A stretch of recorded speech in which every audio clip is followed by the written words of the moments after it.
नमस्कार, स्वागत आहे तुमचे आईच्या स्वयंपाकघरात. मंडळी, सोजी भात हा एक भाताचा अगदी पटकन होणारा पण तेवढाच रुचकर होणारा हा प्रकार आहे. काही चोचले नसणारा, घरात जे काही साहित्य नेहमीच असते त्यातून बनणारा पण तेवढाच चविष्ट आणि पोटभरणीचा आहे. कधी काय करायचं सुचत नसेल किंवा बाहेर गावावरून आलात आणि झटपट काय करायचं, अशा वेळेला हा सोजी भात एक पर्याय आहे. आणि अचानक कोणी पाहुणे आले आणि पटकन काही करायचं बनवायचं असेल तर सोजी भात हा उत्तम पर्याय आहे. चला तर मग पाहूया कसा करायचा हा सोजी भात. सुरुवातीला आपण तांदूळ स्वच्छ धुवून घेणार आहोत. 1-2 वेळा स्वच्छ धुवून मग त्यातनं पाणी काढून आपण तांदूळ बाजूला ठेवणार आहोत.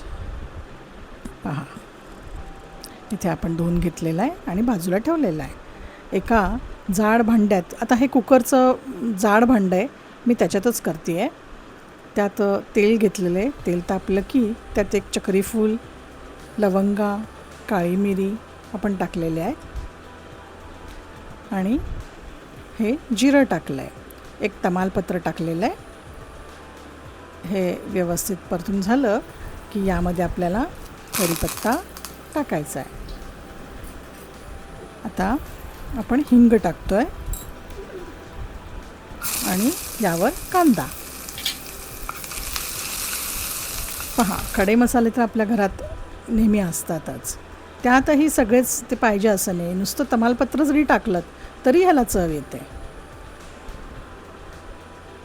हे व्यवस्थित परतून घेऊया.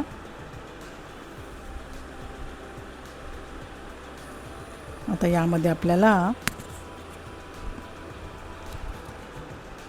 कांदा थोडासा मऊ झाला की आलं लसूण आणि कोथिंबीर एकत्र वाटलं आहे, त्याची मी ही पेस्ट केलेली आहे, ती टाकली आहे. वाटणात कोथिंबीर घेतली आहे म्हणजे याचा रंग छान येतो. हे व्यवस्थित परतून घेऊया आणि थोडंसं परतून झालं की मग पुढचे मसाले टाकूया.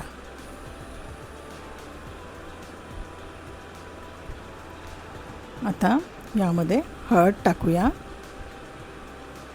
तिखट टाकूया आणि धणे पावडर, गोडा मसाला.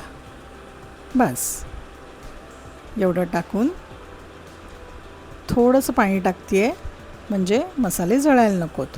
हे परतून घेऊया. आता फ्रीजमध्ये ज्या भाज्या अवेलेबल असतील, अगदी मटार नसेल तर गाजर नसेल फ्लॉवर, आणखीन काय वांगी असेल वांगी, बटाटा तर नेहमी असतोच. मग बटाटा टाकायचा, त्या भाज्या टाकायच्या आणि व्यवस्थित परतून घ्यायच्या. आता इथे मी बटाटा चौकोनी तुकड्यामध्ये कापून टाकलेला आहे आणि त्यामध्ये हे ग्रीन पीस टाकलेले आहेत.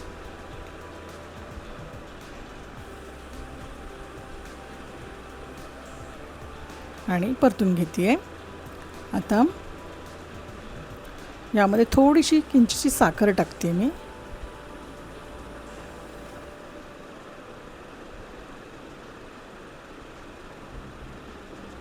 टोमॅटो टाकलेले आहेत.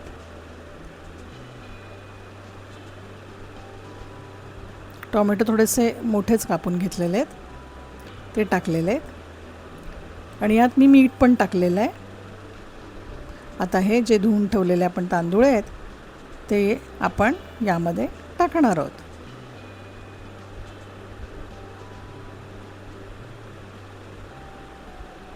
तांदूळ व्यवस्थित परतून घेऊया. आता पहा, आपण हा भात बाहेर बनवला तर त्याची चव जरा जास्त चांगली लागते, पण तुम्हाला जर कुकरमध्ये बनवायचं असेल तर कुकरमध्ये बनवा. मी इथे कुकरचं भांडं घेतलं आहे, पण यावरती मी कुकरचं झाकण नाही लावणार आहे. आपलं नॉर्मल झाकण ठेवून असं बाहेरच शिजवणार आहे भात. तुम्हाला दाखवते तो कसा शिजवायचा. पहा, याचा रंगही छान आला आहे. आता यामध्ये पाणी टाकूया. आता हे पाण्याचं जे प्रमाण आहे ते मी व्यवस्थित तुम्हाला दिलेलं आहे. जर बाहेर भात शिजवायचा असेल तर त्याला किती पाणी लागतं आणि जर आपण कुकरमध्ये शिजवायचं असेल तर त्याला किती पाणी लागतं हे व्यवस्थित डिटेलमध्ये दिलेलं आहे, ते पाहून घ्या. आता यामध्ये गरम मसाला टाकूया आणि गॅस मोठा करून चांगलं उकळून घेऊया. चांगली खळखळ उकळी आली की मग जर आपल्याला कुकरमध्ये शिजवायचं असेल तर त्यामध्ये तूप टाकून आपण झाकण लावलं तरी चालेल. पण आपण जेव्हा बाहेर करतो आहे त्यावेळेला हे उकळत ठेवायचं. जोपर्यंत यातलं पाणी थोडंसं आटत नाही तोपर्यंत हे असंच उकळत ठेवायचं. तुम्हाला दाखवते. आता हे उकळत आहे आणि पाणी हळूहळू त्यातलं कमी होईल आणि त्याप्रमाणे त्यातला भातही हळूहळू शिजायला लागेल. हे तुम्हाला मी दाखवते. इकडे पाणी कितपत आटवायचं म्हणजे तुम्हाला त्याचा अंदाज येईल. पहा आता कसा तांदूळ दिसायला लागला आहे, हळूहळू शिजायला लागला आहे. जेव्हा यातलं बऱ्यापैकी पाणी आटेल म्हणजे असं वरती राहणार नाही, भात दिसायला लागेल,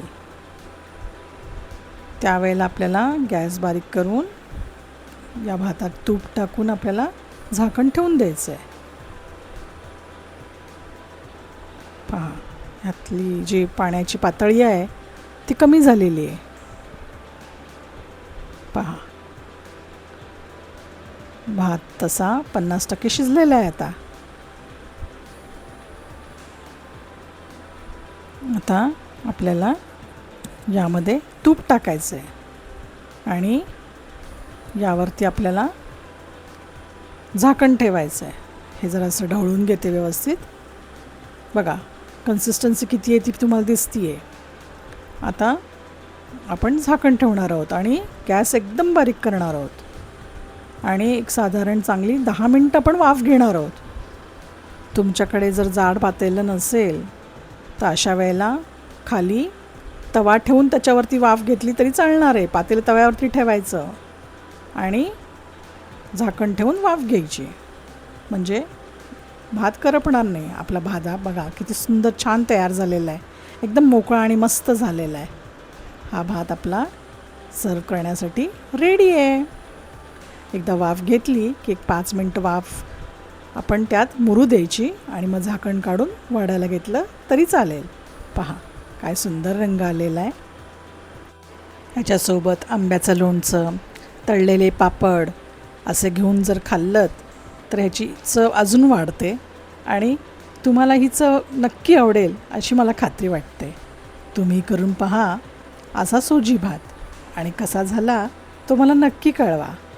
व्हिडिओ आवडला असेल तर लाईक करा, चॅनलला सबस्क्राईब केलं नसेल तर सबस्क्राईब करा. अशा वेगवेगळ्या व्यंजनांसाठी पुन्हा भेटूया पुढील व्हिडिओमध्ये.